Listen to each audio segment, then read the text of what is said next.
Près de 4 millions de tweets échangés lors du match France-Honduras dimanche dernier, 16 millions de téléspectateurs devant leur poste, des paris en ligne qui explosent.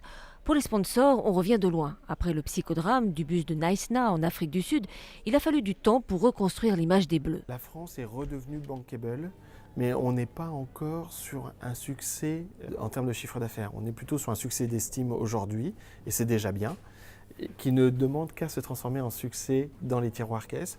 Et pour cela, il faudra que le résultat, le sportif suive. Si jamais les Bleus venaient à décevoir, le gâteau, le soufflet pourrait retomber.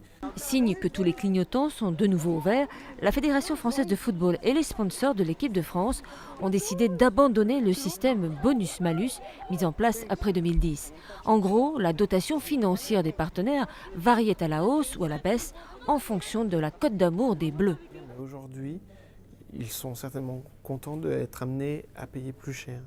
Parce qu'ils payeront peut-être plus cher, mais ils auront un retour plus important.